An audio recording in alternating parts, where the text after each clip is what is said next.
Morning everyone and welcome to our workshop session. Today we are delighted to present an ethical analysis of the Kenya Data Protection Act of 2019, a landmark law aimed at protecting citizens' personal information in the digital age. My name is Nonga Sheldon. And I am Paulina Wambua. Together we will explore the ethical foundations of the Act, the problem it aims to solve, and the ethical challenges that still exist in its implementation. In this session, we'll give two perspectives. Paulina will begin with the advocate's perspective, showing how the Act upholds ethical principles like consent, transparency, accountability, fairness, and data minimization. And I will then hand over to Sheldon, who will take the critical perspective, highlighting ethical concerns such as state surveillance, misuse of personal data, weak enforcement, and digital rights risks. Our goal is to show both strengths and weaknesses of the Act, supported by real Kenyan examples. Let's go to the advocate side of the story. Which are the ethical principles that are implemented in the Act. The first one is consent and autonomy. The Act emphasizes informed consent, meaning individuals must clearly agree before their personal data is collected, stored, or shared. This supports autonomy, one of the strongest ethical principles. In Kenya, mobile apps like M-Pesa, Tala, or ride-hailing apps must request permission before accessing your contacts, location, or photos. This stops apps from quietly harvesting data. The second one is transparency. Transparency means organizations must explain what data they collect, why they need it, and who they share it with. This helps citizens understand how the information is being used. For example, when banks such as Equity or KCB collect customers' financial data, they now provide privacy statements on their apps and websites. Customers are informed about how long the data is stored and for what purpose. The third one is accountability. The Act requires data controllers to implement security measures, report breaches, and ensure data is not misused. Ethically, this protects people from harm, identity theft, or financial fraud. For example, we have seen cases where hospitals digitize medical records. Under the Act, a hospital must ensure that no unauthorized person accesses confidential patient information.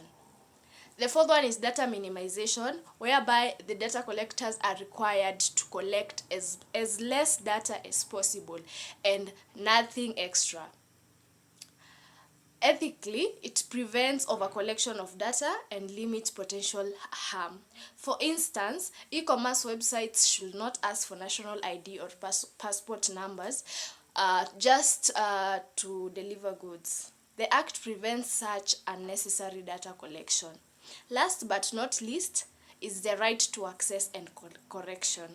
Citizens now have the right to request access to their data and correct errors. This respects fairness and prevents harm caused by incorrect information. For example, a Safaricom customer who finds wrong details linked to their SIM card, such as incorrect name, can request corrections.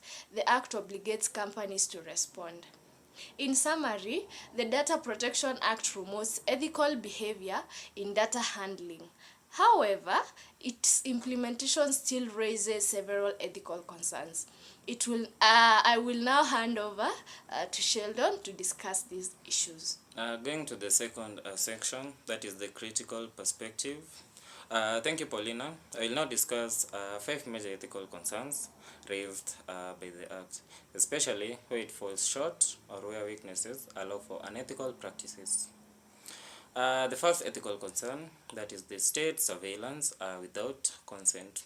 One of the biggest concerns is that government agencies can collect or access data under the excuse of national security.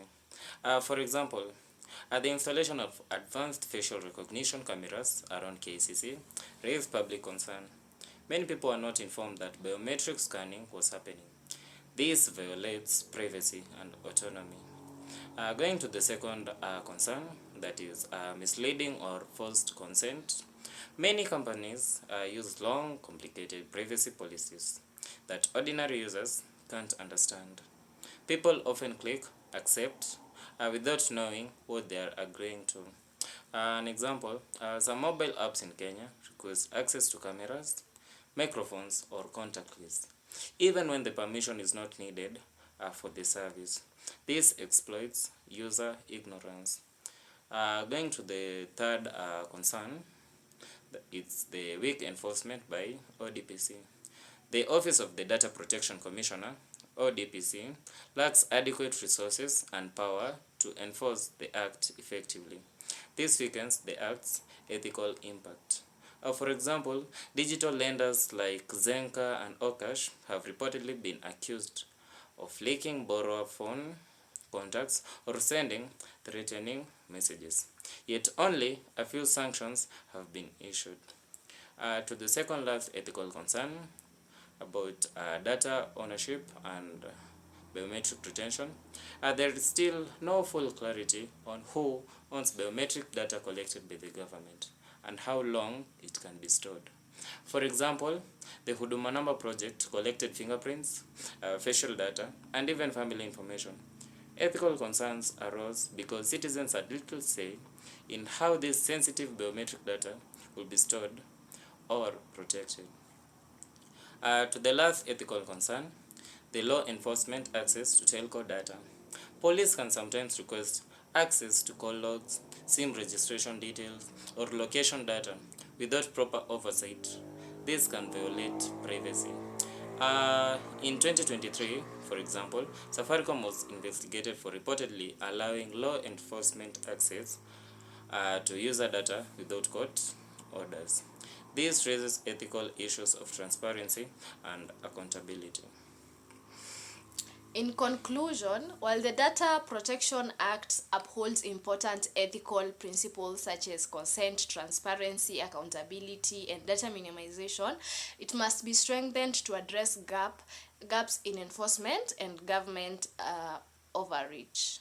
Our recommendations include strengthening the ODPC with more resources and enforcement powers, then introducing strict rules for government surveillance, improving clarity in consent requests, regulating biometric data retention, and increasing public digital literacy so citizens understand their data rights. Thank you for attending our workshop presentation.